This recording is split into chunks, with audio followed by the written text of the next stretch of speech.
Hey, good afternoon, everyone, and welcome to the ASA SLDS September webinar. And for today, we are honored to have Dr. Levina as our webinar speaker. So I think Dr. Levina doesn't need much introduction, like we see her paper all the time. Let's just give a short introduction to acknowledge her contribution to the community. Um, okay, Levina is the VJ Nair Collegiate Professor and Chair of Statistics at University of Michigan. She is also affiliated faculty at the Michigan Institute for Data Science and the Center for the Study of Complex Systems. She received her PhD in statistics from UC Berkeley in 2002 and has been at the University of Michigan since. Liza's research area covers a wide range of methods, theory, and applications. She's well known for her work on high-dimensional statistical inference, including covariance estimation, graphical models, statistical network analysis, and nonparametric statistics. Her current application interests are in neuroimaging. Liza is well recognized in the area. She is a recipient of ASA Junior Norton Award, a fellow of the ASA and IMS, a Web of Science highly cited researcher, and invited speaker at the 2018 ICM and an IMS medallion lecture. And without further ado, let's welcome Professor Liza Levina. The stage is yours. Thank you, Sheha, for a kind invitation, a very kind introduction. My pleasure to be here. I really like SLDS, so I'm glad to give the webinar. I'm going to talk today about, as you can see from the title, about moving towards interpretable and trustworthy network-assisted prediction. I think we are still on the way there. I hope that this talk represents some progress in that direction. But that's likely to be a long journey, so we're not quite there all the way yet. This is based on joint work with 3 collaborators. Robert and Tiffany were both postdocs at Michigan. They're now both assistant professors, Robert at WashU and Tiffany at Notre Dame. They were both co-supervised at Michigan by me and my long-term collaborator that many of you also know, Jiju. And the first paper with Robert is now published. I think it's still only online, but it's published by JASA. And the second paper with Tiffany is under review, but it's available in the archive. So let me start from a very quick introduction to the setting that I'm going to be talking about. When I say network data, to me and to people in the area we now call statistical network analysis, it means that we observe directly the relationships between entities or compute them somehow, but we consider them given. It's not something we have to infer, it's something we observe. This is in contrast to traditional multivariate data where you observe properties of individual entities, not connections between them. So think of, on people, traditionally you observe things like height, weight, age, gender, etc., etc. Those are traditional covariates. We might observe additional information like whether they're friends. That's connections. A lot of network analysis has been focused on understanding the network itself, topics like community detection, link prediction, things like that. That's about just analyzing the network.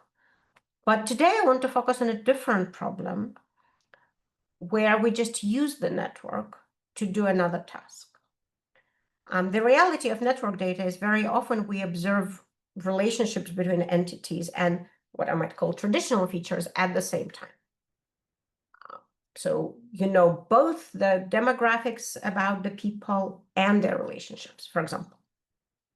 And the task that I'm going to focus on is just traditional prediction, predicting a response variable from covariates. But I have network information connecting my observations, and I want to use it, and I want to see if it can help. Here is just one very quick example to tell you why that might be relevant with networks. This is a friendship network from one school, high school. The variable of difference, the variable of interest is represented by color here. And the color is the age at which the student in question first tried smoking weed. So just a very quick look at this plot tells you that the network matters, right? The blue dots are the students who never smoked, so great, you could forget about them. But if you look at all the other colors other than the blue, they're clearly not randomly distributed through the network, right? They go together in groups, which we all know because that's how humans work. So that's why, just picture-wise, we might want to consider the network if we have access to it. Now, slightly more formally, but still very informally, what is it that we saw in this picture? We see cohesion. Cohesion, I'm using just not in a formal way, but just as a generic term, which indicates that nodes that are similar in some sense in terms of their network position also behave more similarly. Empirically, this is often observed, just like in the example I just showed you. And if you start digging into network theory and you start trying to understand cohesion, there's a lot of interesting questions you can ask. You can ask, where does it come from? And that's not a question I'm going to try and address here. Two standard examples, just general FYI, two standard examples of how cohesion could happen is, one is homophily. So that means two students were smokers and they met smoking and they became friends. Similar people connect. The other one is contagion. They were already friends and one of the friends started to smoke, their group of friends started to smoke, and then the student in question started to smoking. That's contagion. When you're just looking at one snapshot, like the picture that I showed you, like this picture here, this is one point in time. We cannot tell what happened first, what happened second. So we cannot distinguish, and this has actually been mathematically proved some time ago. But I don't actually care how it happened. I just know it happened. I know it's there. And all I want to do is use this to improve prediction. And that I should still be able to do, even if I may not know the mechanism by which this has happened. So now to just fix notation. I'll try to not have too much of it, but I do have three things in addition to our usual two things that you might have, especially in this section. I do have an X, that's my features. Let's say it's an N by P matrix, have P features. I have one quantitative, easy to modify, but let's say here, quantitative response variable Y. And I also have a network, I'm gonna call it A. And that's N by N. So that's my training data network. And it's just a matrix where each entry represents the strength of connection between sample I and sample J in my training data. I will assume it's symmetric throughout the talk. I do not need to necessarily think of it as binary. Very often these networks are binary, so either two people are connected or they're not. But sometimes there's also a weight of the connection, how strong the connection is, etc. And that should be okay in this setup. So what are my goals with given these three things? First of all, I'd like to be able to predict Y from X and A. And of course, I'd like to do it at least as well as I could do it from X alone, and ideally better. Right? I don't want to introduce the network and make my predictions worse. So I hope to learn from it, or at least not harm the prediction. I'd like to also quantify the uncertainty in the prediction itself. And then ideally interpret in some way the relationship between Y and both the features and the network. Especially I'm interested in interpreting the role of the network. How much does it matter? So how is prediction on networks different from just the usual prediction that we all know? Most analysis of prediction algorithms is based on the assumption that the training data the samples are independent, typically IID.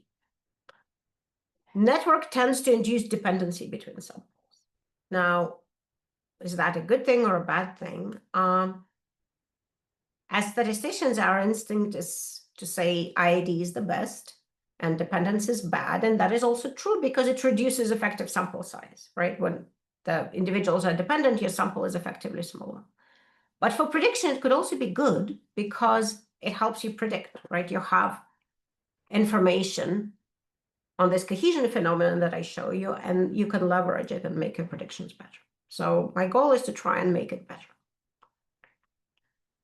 So how have people tried to incorporate this into their methods? There's been some work on this, and I'll just give you a couple of examples of methods, but they're general types of methods. The first general type is regularization. Use the network to construct some kind of penalty, to regularize your problem, to make the solution, in some sense, smoother across the network. There's one specific example that I'm going to give here is a very simple one, but I'll come back to it later, so I just want to introduce it here. This is called regression with network cohesion. This is older work from my group. Changxi Li is the first author. He was a PhD student at the time. And this is intentionally very simple setup, so you can see exactly what the network does. So what this is a linear regression, just like usual. The only difference is that the intercept is node specific, so it depends on I. And then you just have a linear term in X. And then there is a penalty. The penalty is just designed to make these alphas close to each other if I and J are connected. If I and J is 0, the nodes are not connected, then the difference is not penalized. And if they are connected, we'd like them to be close. That's an example of using the network in the regularization. You can see that A only appears in the penalty. It doesn't appear in the loss function. It doesn't appear in the features. But that is a way to induce cohesion. And you do that, you learn the amount of cohesion from the data by choosing a tuning parameter, which you can do by cross-validation as usual. And so if the network has a lot of cohesion, then you will pick a larger tuning parameter, the penalty will kick in and shrink the alphas towards each other. If the data doesn't indicate cohesion, you will hopefully pick a small tuning parameter, and then it's just regression. And because everything in this particular formulation is quadratic, if you add a rich penalty, because you have too many alphas, so you need something else. If you add a rich penalty, you can just have a closed form unique solution. Just everything is quadratic, you can just solve it. So here's one example. The other way to incorporate the network, which is of course very natural, is to just create additional features, right? Especially in the modern days of deep learning, we can throw all the features in. So you can make new features out of the network. I'm going to call them Z. They can be computed from A, or if you want to make them complicated, you can have A and X both together.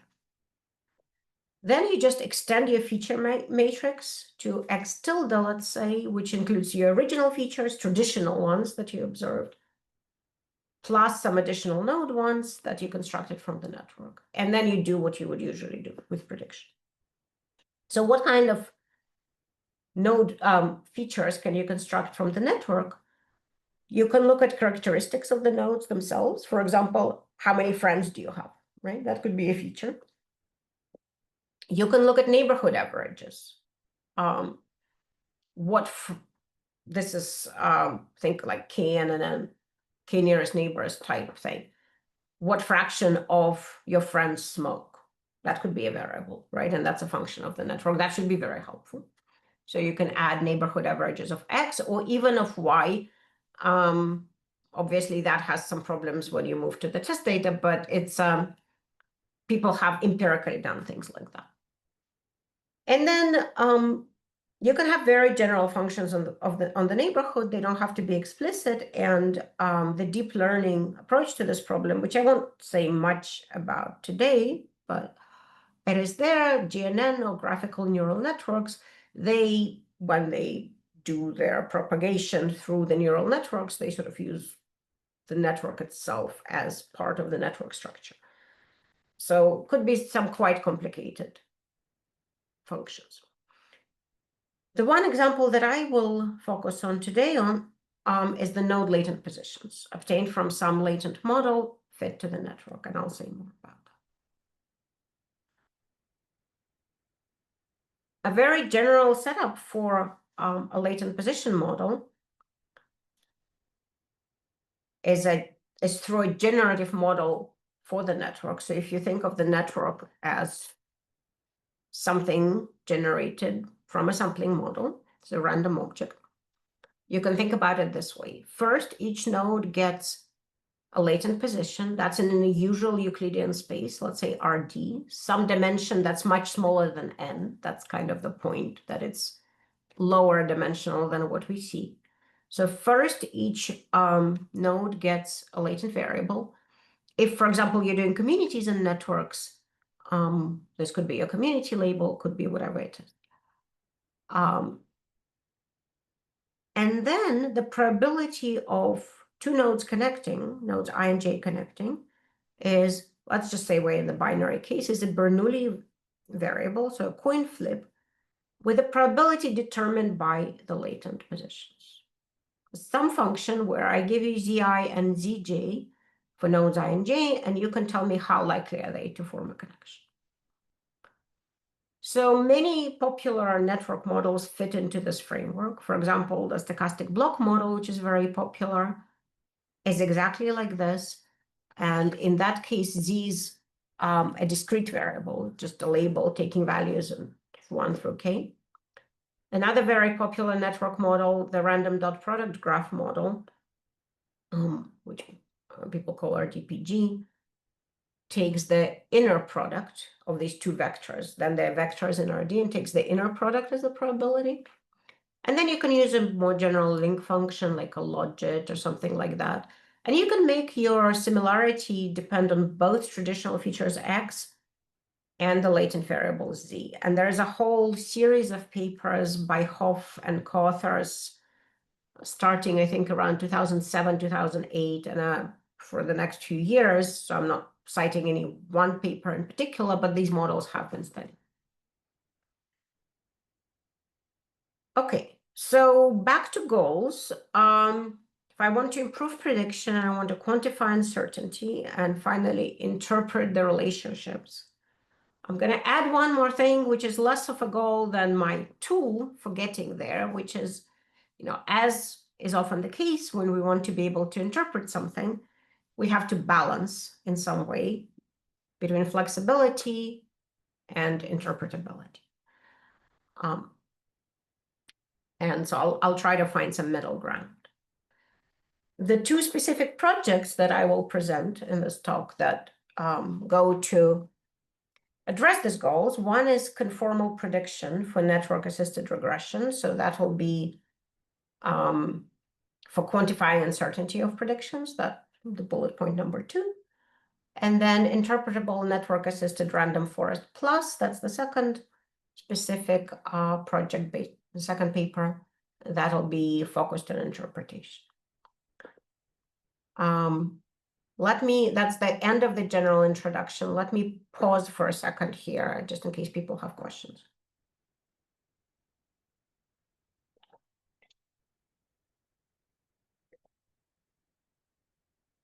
Okay. So, oh, I see a hand. Shinran.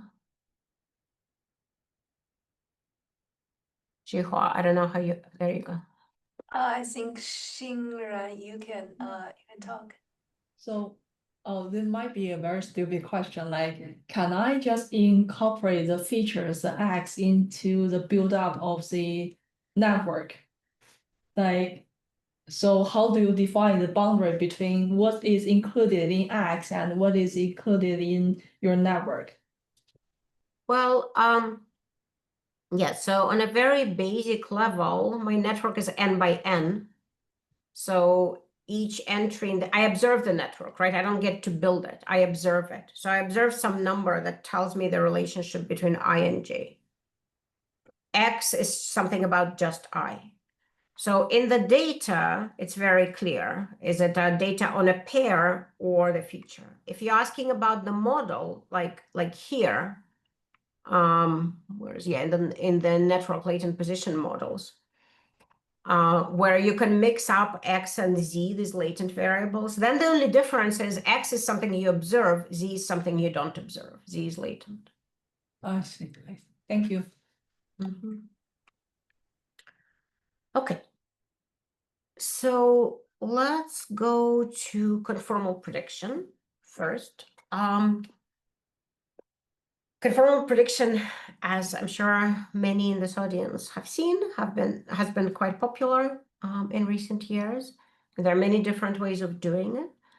I'll just remind you of one of the most kind of fundamental basic algorithms for conformal prediction, which gets the idea down, and I'll talk about how that can be translated to networks. So with split conformal prediction, that's one particular way of doing conformal prediction. You start with a set of exchangeable pairs. Exchangeable is going to be very important.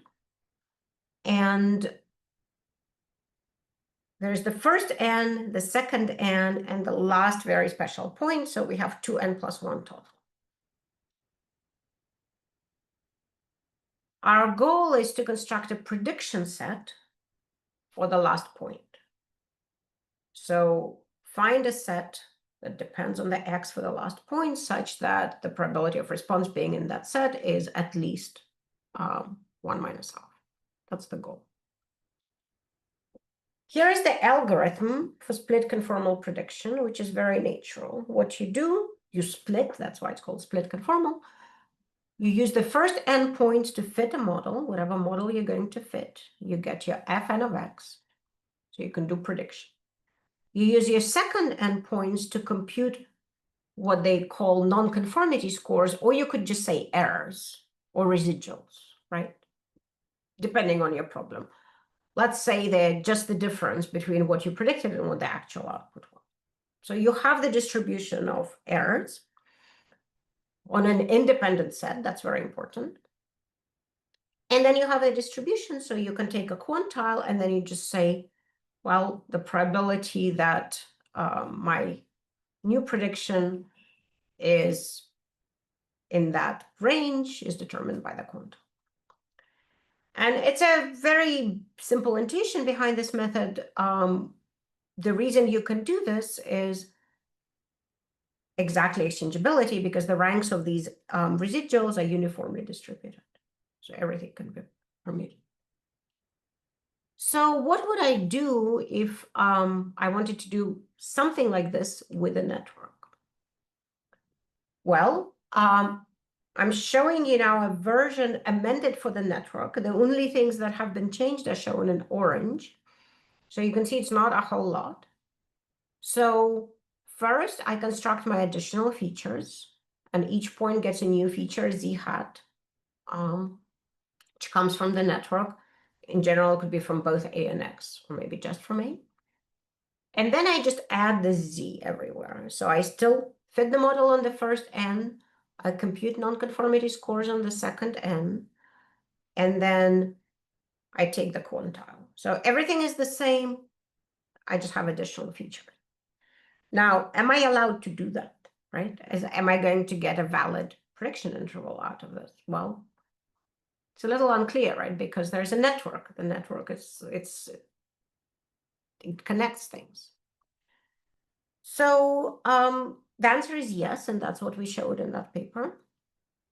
And exchangeability is key. So what we need here is node exchangeability of the network. And many models that people use for networks are already node exchangeable, such as the stochastic block models and RDPG and many others. And what that means is the labels of the nodes don't have any meaning. I can rename all the nodes instead of 1 through n, I can name them any permutation, the distribution will not change. What we need here is a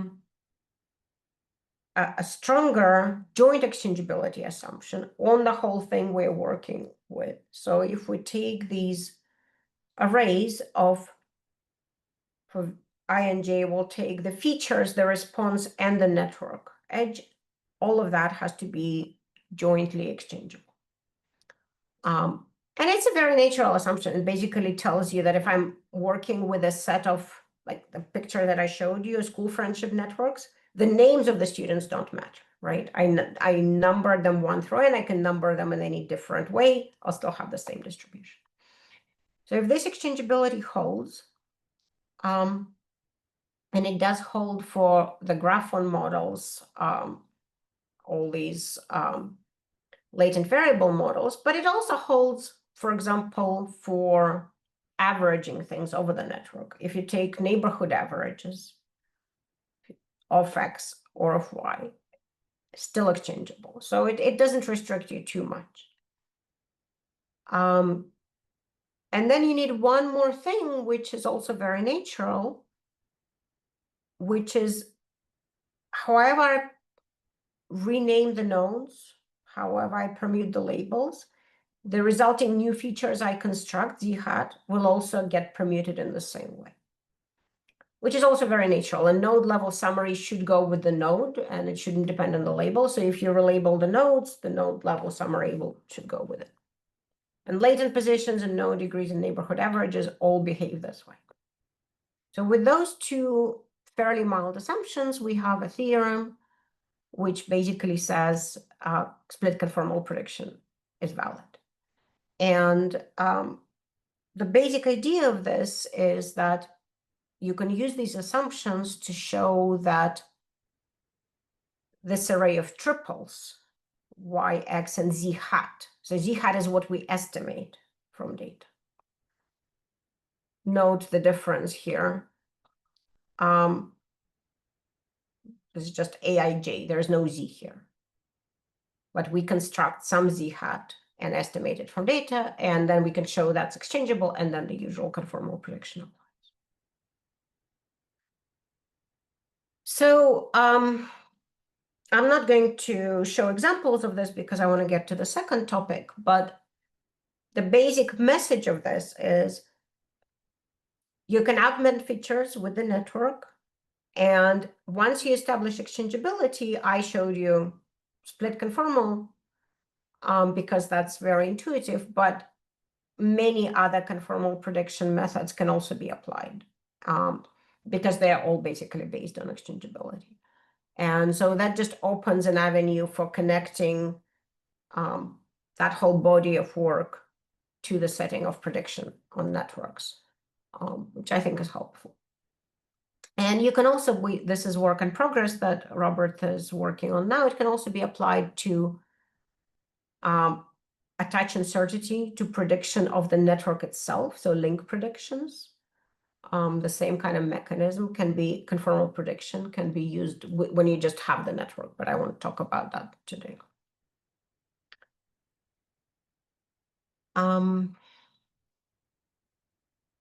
So returning to goals, that was just one thing, uncertainty of the prediction itself. It doesn't help me with the interpretation at all, right? It doesn't do anything for interpretation.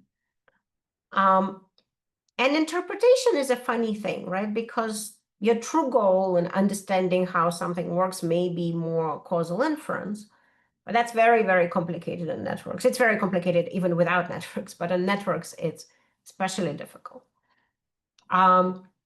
Just a regular inference, forget about causal, just a regular regression inference on regression parameters when you have the network connection is quite difficult. There is a paper, a follow-up paper that actually 2 former students of mine wrote doing inference on regression with network cohesion and just regression with that penalty. They did it, but it requires a whole lot more assumptions, and they're fairly substantial assumptions. So that's where you really start feeling the difficulty of working with networks.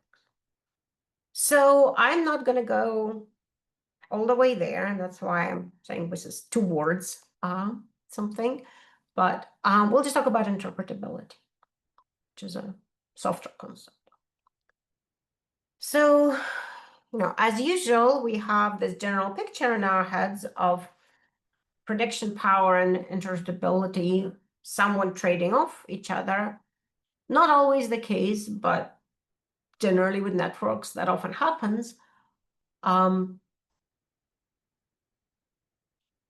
neural networks, GNNs, really don't offer us tools that can help us understand the role of the network separately.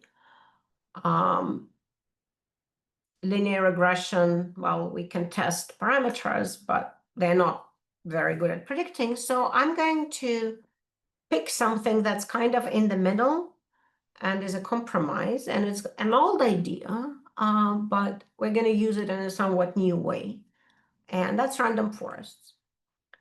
One thing I like about random forests is a lot of the network data, like the example that I showed you, if it comes from social networks, they're actually not large. Maybe online social networks are large, like Facebook is large. But if you study schools, you're only going to have a few hundred observations with a weak signal. And that's not a great setting for deep learning. And random forests do sometimes perform better on modest sized data sets.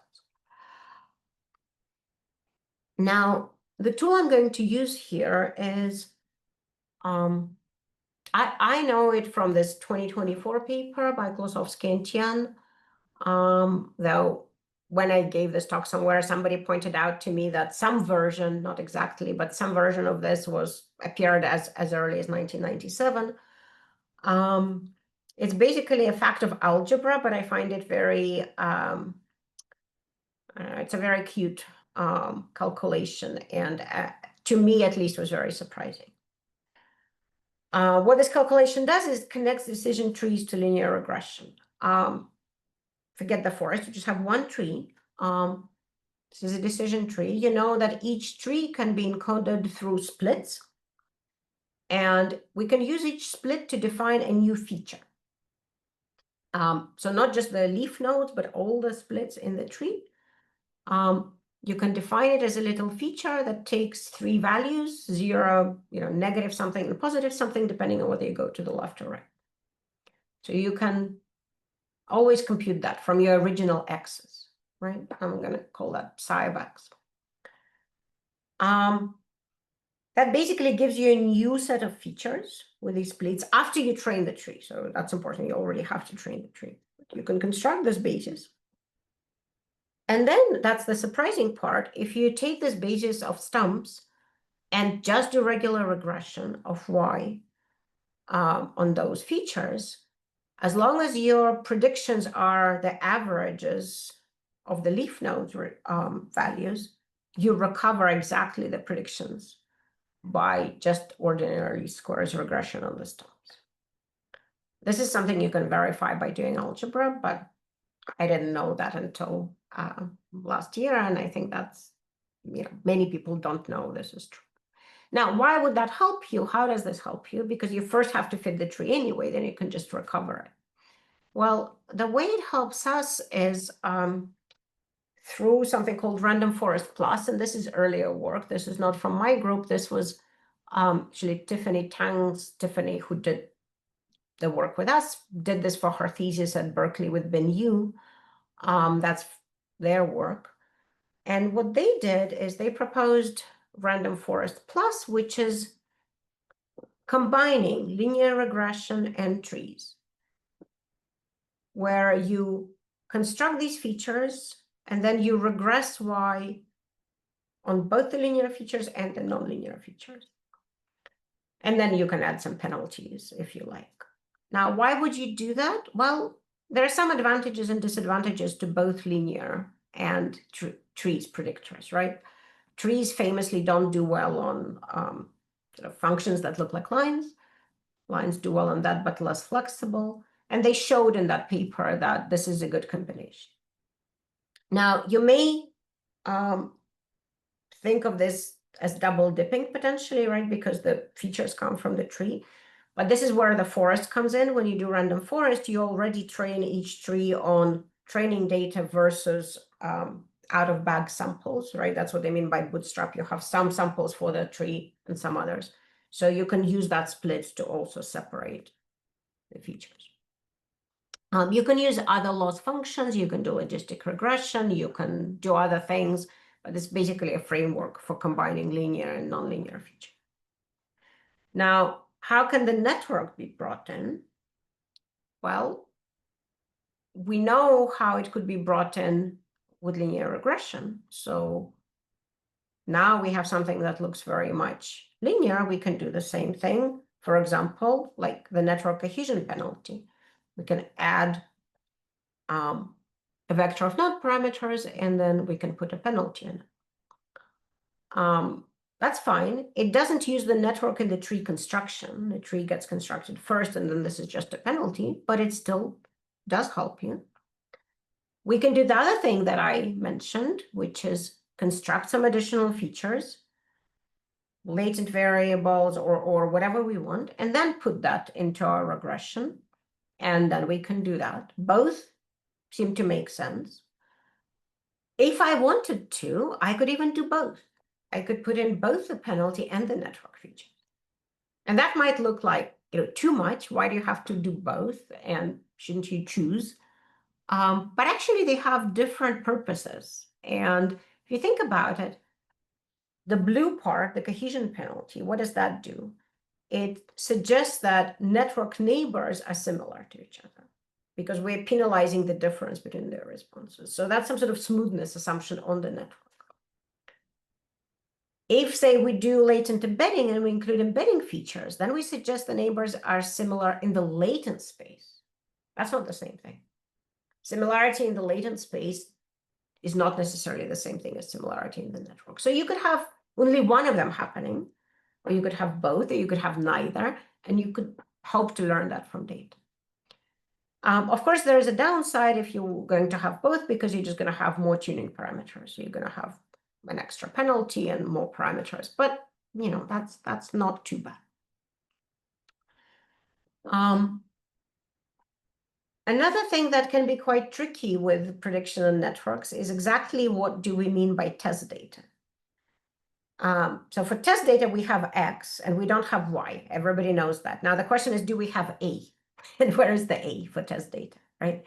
Do we know the connections between the test nodes and the new nodes? Now, in principle, both setups are valid. It is, of course, easier if you do know A for the whole training and test. If you know all the connections, just as you know all the features, and then you just have to predict Y. But there are ways to deal with this, even if you don't have connections at training time. It's basically out of sample extensions. And I'm not going to talk about how you do that, but I'll just say that there are out of sample extensions for RNC, and there are out of sample extensions for latent embeddings. And we can just use those. So now, why am I doing all of this? I'm doing this for interpretability, right? I don't really need another prediction method that looks like a linear regression unless it helps me say something meaningful. So the specific ways in which I'm going to try to talk about interpretability is three things. Global feature importance. How important is a given feature? We know what that is. Local feature importance. I think that's also, especially in networks, is quite interesting because, for this student over here, their friends may be much more important and how much they influence them than for that student over there, right? It may not be uniform, and we might want to understand that. And then sample influence in the usual way is for a given training sample, how much does it affect it if we drop? So importance measures, that's been accompanying random forests from the inception. So these things are well known and popular. They developed analogs of this for Random Forest Plus as well. So two things that you could consider here. I'll mainly focus on the first one, but I'll just mention both. One is the classical permutation importance. And let's say I want to know how important the network is in my prediction. I have all these things that go with the network, which is alpha hat, and then I have the latent variable z, and then I have the stump features that come from z's. Now I'm assuming that z is just from the network in this case. All of that is my network, and I can just permute them as a block. I can just permute the blue chunks of the rows that are drawn there. And then I can see how much the accuracy changes. If it changes a lot, that means they were important.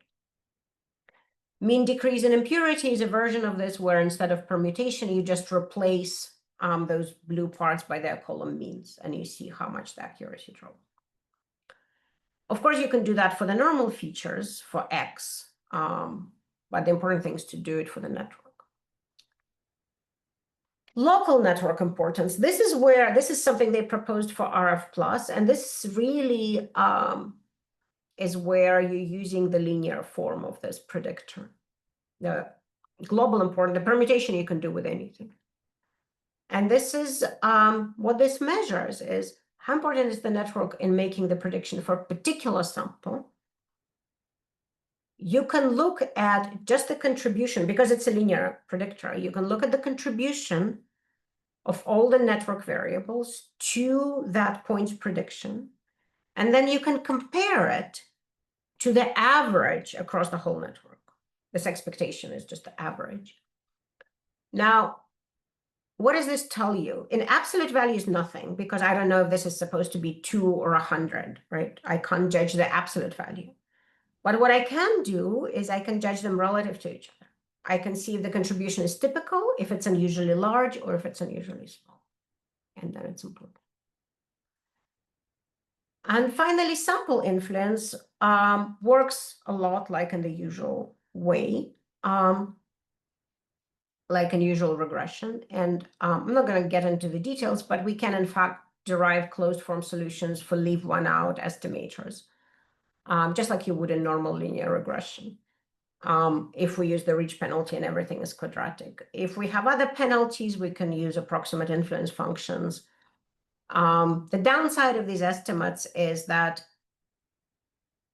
they don't change the trees and the network embeddings when you drop the point. Like you fix all the parameters, you just drop the training point. But we have done empirically, at least, a lot of simulations comparing these closed form estimates to what happens when you actually throw out a point, and they're very close. So at least empirically, they agree pretty well. Let me show you first an illustration quickly on simulations, and then I'll show you some case studies. Simulation is basically to just illustrate what this thing can do. So my true generative model is linear and beta, but the features X, I'll consider two cases. There could be a linear model in X and a nonlinear model in X. The network comes in through this effect alpha, and the network is a 3-block model. So there are 3 communities in the network. Within the community, everybody is the same. And what that alpha is just a different number for each of the communities. I'm going to change how separated they are when I, so the 3 values of alpha, if you see that here, are minus eta, 0, and eta. If I set eta to 0, then there is no network effect at all. Network doesn't matter, it doesn't do anything. If I make eta large, that means the communities are very different, and so I have a strong network effect. So that gives me a way of controlling how much the network matters.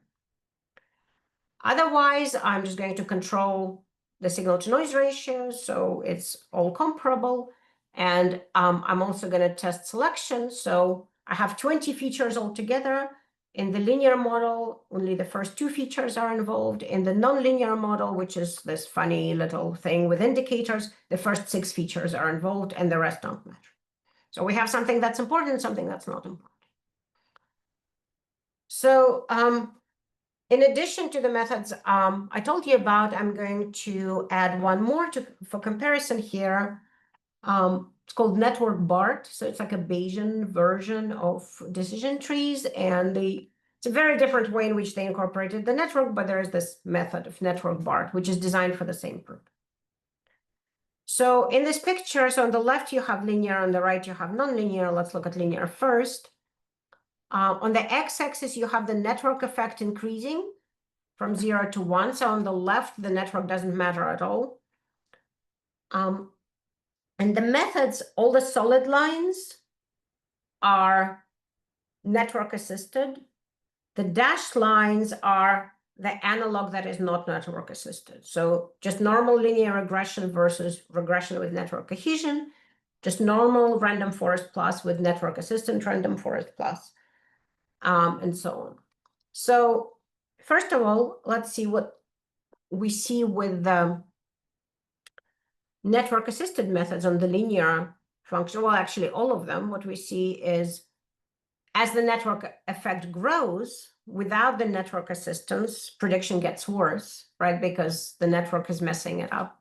But the network assistant methods do either they stay the same or they even improve in the nonlinear setting. They improve as the network effect gets stronger because the network helps. If you just compare network assisted versus network assisted for each pair of methods, they are ordered as you might expect. They're very similar when there is no network effect, and network assisted is better. But in terms of absolute performance, NERV plus performs the best. That's the black curve everywhere. On the linear model, regression with network cohesion performs as well, which you would expect because the model is in fact linear, so it's fitting the true model. But on the nonlinear one, of course, it does a lot worse. At least until the network effect becomes so strong that the model doesn't really matter anymore. Then it's just start going on the network. So it is all kind of how you expect. Here is an importance plot for the same setting.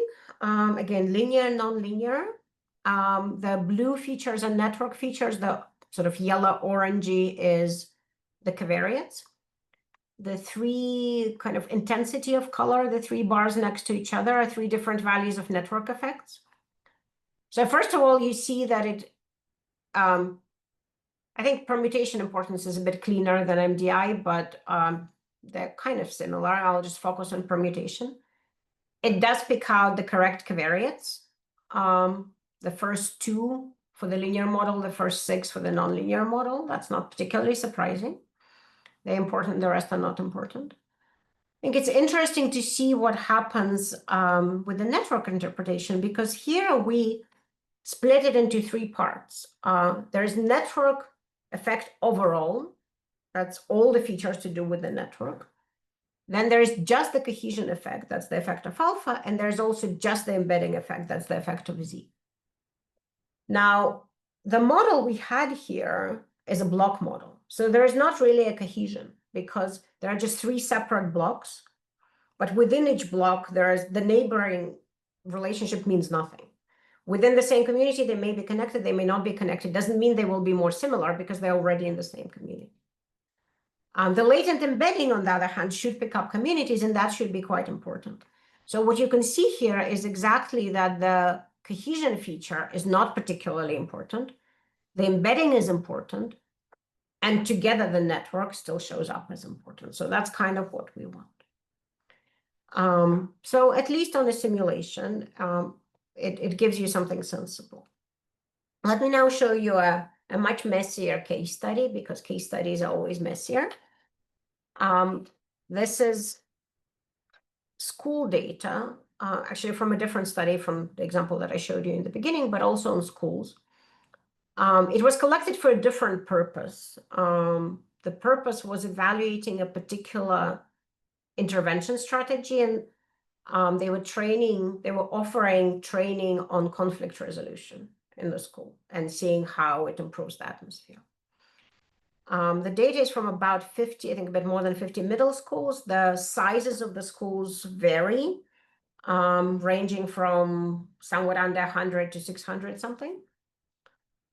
The thing that they were measuring as a response is the friendliness score of the school, of the person at the end of the school year. That's measured per student. And that's assessed by a questionnaire. The covariates, the important one for the original study was treatment, where the student was invited to a conflict resolution training. The treatment is to invite them. Whether they actually go and do it is up to them. So they just went on intention to treat. An important covariant is a friendliness score at the beginning of the school year before the training. So you would imagine that's relevant. And then they have a few demographics such as ethnicity, gender, whether the student living with both parents, etc.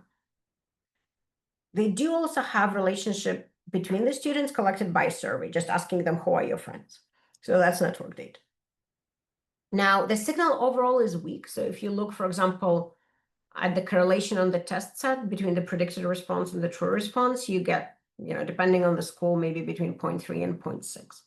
That's not surprising because there are only so many covariates and humans are complicated. So we don't expect to see a very strong signal here, but we can still see what we can learn about how it works. Oops. So I know there's a lot on this slide, so let me just talk about one thing at a time. First of all, I'm showing you data from 2 different schools, which we chose because they show different things about the schools. Not all the schools are the same. So let's first of all look at the left column. That's just feature importance. Not surprisingly, the beginning friendliness score is by far the most important thing. If somebody was friendly at the start of the school year, they're still friendly at the end.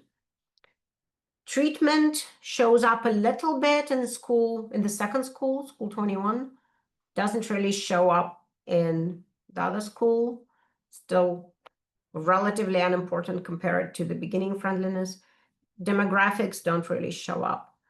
Now, my focus is on the network, so I want to see how the network matters. The network seems to matter more than most other things. But in the first school, it's very strongly putting the importance on the latent embedding. And the latent embedding is just obtained by spectral clustering here.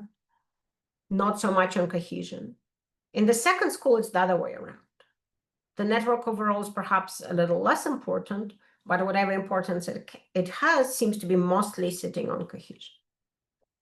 Now, let's look at the network itself and look at the scores. So now let's look at the middle column. I don't know if you can see the kind of the pale pastel colors in the background. They represent the grade. The grade's pretty close approximation to community here. So there are 4 grades in this school. And you can see that they form clusters. And in this particular case, if you look at the colors of the observed score, and it's normalized, I think, so it's from -2 to 2, there's a pretty strong separation by grade. And it seems like the younger grades are friendlier than the older grades, which we kind of know to be true, oftentimes, right?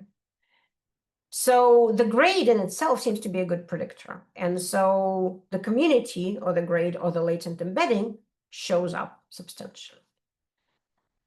In plot C for the same school, if you look at the local importance, and now remember, the unimportant thing has importance 0. Importance of both 0.1 and -0.1 means this point is unusual, just in different directions. And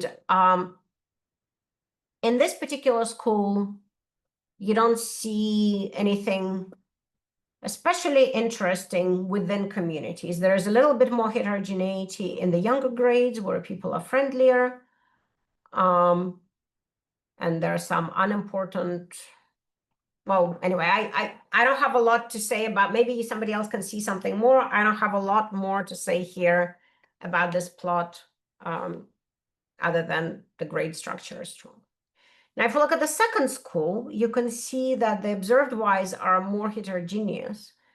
And also the network structure is less pronounced. You can still see communities and they're still colored, but there are maybe more connections, especially between 7th and 8th grades. There are a lot of connections. And then if we focus on local importance, let's just look at this one particular circled cluster of points. In the local network importance, they look particularly pronounced. In the observed scores, they don't. So what does that tell you? That tells you that it's not just following cohesion in the network. It's, sorry, I see the hand. Go ahead, Jihua. It's just a time warning. No. It's a question from the audience. Oh, question from the audience. Yeah, Okay. yeah. Go ahead. Sorry to interrupt you. No, go ahead. So how to take into account appliance in the school study? That was a question. Excellent question. In the data that was publicly shared from the study, they didn't actually share data on compliance. So, you know, I'm sure it matters, so we didn't take it into account, but we're also not really evaluating the treatment. I think partly it's because the only treatment they can offer is inviting the students. They mainly want to know whether they should offer that treatment. Of course, if there's different rates of compliance depending on other characteristics, it'll affect effectiveness. That's a very valid question. But yeah, I don't have access to that. Okay, moving on. Let me skip the You second. have time, Lisa. I don't like to go over time. This is just to show that there is also all of this interpretability is available as a Shiny app. If anybody, has perhaps practitioners, collaborators who just like to upload the data and see pictures. So it could be done this way. So let me just bring up a few points about the methods. We think of this NERF+ method as a good middle ground between random forests and regression. It's highly competitive on prediction on the problems we have tried. There always could be other problems. I haven't shown comparisons with GNNs here because that's like a lot of options, but we did run some comparisons and they are competitive against GNNs as well in these settings with modest networks. However, the main point of this is not necessarily as a new prediction method, but as something that allows us to do interpretability in the way that is familiar to people, because people are familiar with importance and they sort of know what it means, but it allows us to judge importance of network. And the linear form of NERF+ is what allows us to compute local importance in addition to global importance. And that's for networks seems especially relevant. Of course, as the usual disclaimer, importance measures, just like p-values, measure correlation, not causation. They don't tell us that applying this treatment will make the students more friendly, but we all know that. I just feel like I need to make the disclaimer, and that's kind of the best we can do in this setting. We are working on inference in this situation. We've decided that rather than trying to do inference on parameters in this NERF+, which, they're kind of weird parameters with these stump features and so on, it's not clear what exactly the interpretation of those parameters is. We are trying to do inference on something more directly like importance, some value that tells you how important the feature is, but that is not done yet. It's something that we hope to have eventually. And I'm going to stop here and take questions.